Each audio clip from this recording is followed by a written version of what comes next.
Hey guys, in this video I'm just going to talk about buying a Harley Davidson Pan Am and what to expect. So I'm just going to use myself as an example and just give you guys a bit of a heads up. If you are thinking about buying a Pan Am, you're sort of on the fence about buying one, I just am going to talk about my experience with buying mine, so stay tuned. Now this is just my own view, so it may not be totally correct. The type of rider that will end up buying a Pan Am is probably an existing Harley rider. I think we can all agree most Harley riders are pretty loyal to the brand. I've been riding Harleys for the past 10 years and this is my fourth Harley Davidson that I've owned. The previous bike was a Street Glide, a touring bike. So the Pan Am, as you know, is a completely different bike from your traditional Harley cruisers. And if you're thinking of buying an adventure bike, obviously there's a lot to choose from, a lot of different makes out there. But myself, I just found the process a lot easier because I already knew the guys at the dealership. It was a pretty easy process to do the trade-in from my Street Glide to the Pan Am. So let's start by, for example, going into the dealership like I did. You sit on the bike, the first thing you're going to notice is the height difference between the Pan Am and the other Harley models out there. So straight away you're going to feel like you're sitting very high up on the bike. Now that's fine if you're a taller rider, but straight off the bat, if you're a shorter rider, it's probably not going to be the right fit for you. The specials do have the adaptive ride height, and you can also adjust the seat to two heights, and you can also get a low seat as well if you're a shorter rider. At the end of the day, it is an adventure bike. You probably are going to be taking it on gravel roads and a wee bit of off-road stuff. So you really want to be flat-footed on the ground to have good control of the bike. That's just from my experience anyway.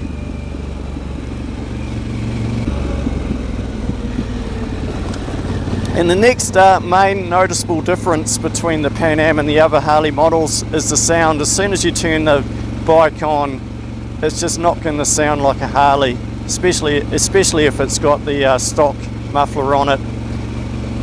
I mean, my Street Glide, I had the 475 cam put in it. It was a nice, had a really nice tone to that exhaust, and you know, when it idled, the bike used to shake around, which I really liked. But the Pan Am is nothing like that at all. It's quite a smooth idling bike, and yeah, the sound is just, you honestly wouldn't think it's a Harley when the bike starts up from what you would be used to. So you can make it sound a wee bit better if you end up getting a aftermarket muffler put on the bike. So the next thing you may notice is the weight. After coming from the Street Glide, which was quite a heavy bike, and hopping on the Pan Am, the first thing I noticed is it felt really light to me just from coming off a heavier bike. Now you talk to a lot of guys that ride adventure bikes and they won't agree with that at all. They say no, the Pan Am's way too heavy to take off-road. You can get lighter adventure bikes, you know, they handle way better. But it really depends on what sort of riding you're going to be doing on the bike. To be honest, I think the Pan Am is more suited not for serious off-roading, just your gravel roads, handles really well on the tar seal, and you know, a few forestry roads and things like that. If you're going to get serious off-roading, if you are going to get into serious off-roading, I think you're better off to get a smaller, lighter adventure bike. Now the next thing I want to talk about is the riding position. So you are sitting in quite an upright riding position,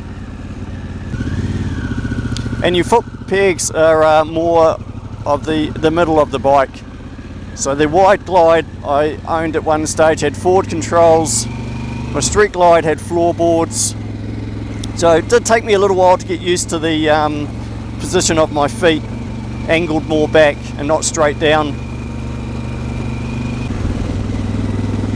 Now as for the bars, I ended up putting bar risers on just to bring my hands and arms up a wee bit so I wasn't really leaning over.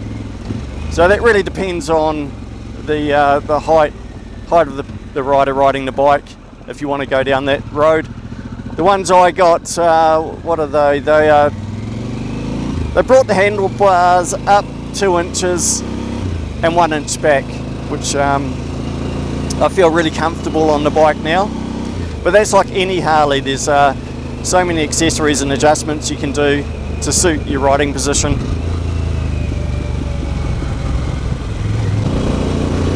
Now as for luggage and accessories, if you do buy one straight off, if you end up buying one brand new, it doesn't come with any luggage. There's plenty of options there. The one I bought came with a top box, which is fine for me for putting camera gear and stuff like that in. And also I got myself a tank bag too, which is quite handy. But again, if you're used to a street glide or a road glide, a touring bike, even a sport glide, they those bikes, those Harleys do come with panniers. So just keep in mind the Pan Am doesn't. That'll be an extra cost if you want to put any luggage on the bike. Now as for the engine and the power, so that's completely different from the traditional air-cooled engines that most of the other Harleys are running at the moment. So it's got 1250 Revolution Max.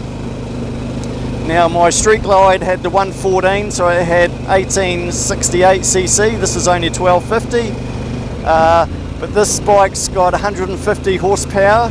I just think what did I have with the street glide, even with the cam upgrade, off the top of my head, I'm not sure. Now it might have only been about 110,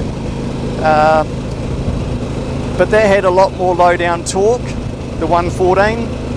Now the Revolution Max, I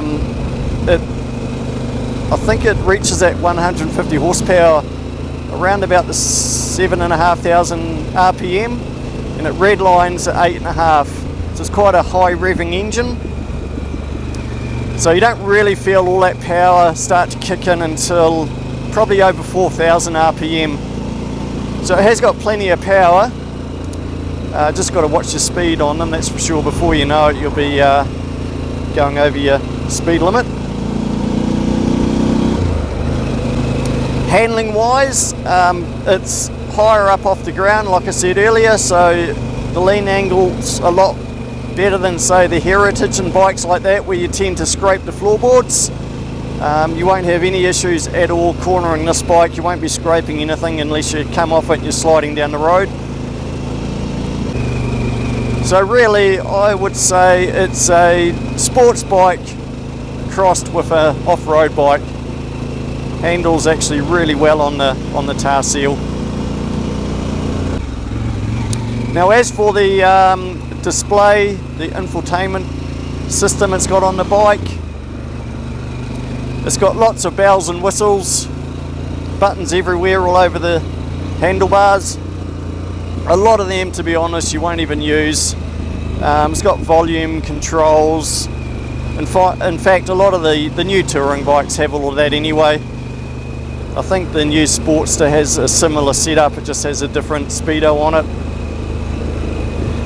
So maybe, when you take that bike out for your first test ride, don't get too confused about all the controls. You can always learn up about that later on. There's plenty of videos on how to operate it all.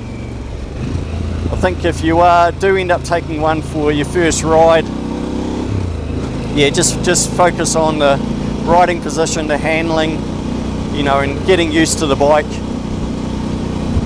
It didn't take me long at all, actually. The first time I took one out for a really decent test ride, I just fitted the bike really well, very quickly I got my head around it. So I've owned the bike now for coming up nearly a year. I think I've done about 7,000k on it. I have had one service on it, 24k. That was fairly pricey. That was out of all the Harleys I've owned, that service cost me the most. There's a bit more work in these bikes, like if you're having to clean the air cleaner or replace it, to get to that airbox you have to remove the tank, which is quite a major exercise. And even the spark plugs, if you're going to remove the spark plugs, you need to remove the tank. So maybe that's something to think about as well. The servicing is going to be more than your traditional Harleys. And just going back to the servicing too, it does pay to keep the bike updated with all the updates. I think it's actually running a couple of computers, so the dealership I deal with, they did tell me that they're happy to, when there's new updates, I can just bring the bike in and they'll do what they have to do to update the system. Now, one other thing you may not be used to, the Pan Am runs a chain, so not a belt like most of the other Harley models run a belt. This one's a chain, so it's actually not that bad, to be honest. I thought I'd be doing a lot of maintenance on the chain, but I found out I just use chain wax to lubricate the chain. It's a nice, easy, clean exercise, and it's pretty easy to adjust the tension of the chain as well. All of that's detailed in the manual, and it's pretty easy to do. Now, I was hoping to pull over and just go over the bike in a little bit more detail, but I think I'm going to get caught out in the rain here, so I may call it quits fairly shortly. But I have done a lot of videos on the Pan Am on my channel if you want to go back and have a look at some of those. I've done my likes and my dislikes on the bike, done the test ride video, I've done an accessories video, you know, what I recommend to get for the bike. So this one was just really just a heads up, you know, if you're sitting on the fence and you're thinking wouldn't mind getting one. So really just what to expect, what I went through. So I am happy with the bike. I've been enjoying it. It is a fun bike to ride. I think one day I'll probably go back to a traditional Harley. I do like the sound of them, especially the big touring bikes. They're nice and comfy on a long trip. But then obviously their limits are mainly on the tar seal. I mean, this is the best of both worlds, really. Now, as for price, they've been around for a few years now, so the price has dropped a wee bit. So you probably, if you get a second-hand one like I did, you probably get yourself a pretty good deal now. For the price, I think they're not too bad. They're pretty specced up compared with, you know, the other adventure bikes out there. One thing I will say though is, it's a shame they don't do a smaller version of the Pan Am. Maybe something like to compete with the Yamaha Tenere. You know, 700cc, maybe a mid-size engine. They could probably make something a little bit more affordable, and if they brought out a new model, a smaller bike, a lighter Pan Am version, and you know, they don't need all the bells and whistles on it like this model. But who knows? That may happen in the future. Alright guys, well I'm going to wrap it up. Looks like the rain's just started. So if you enjoyed my video, give us a thumbs up, and if you haven't already, hit subscribe, and we'll see you on the next one. Cheers!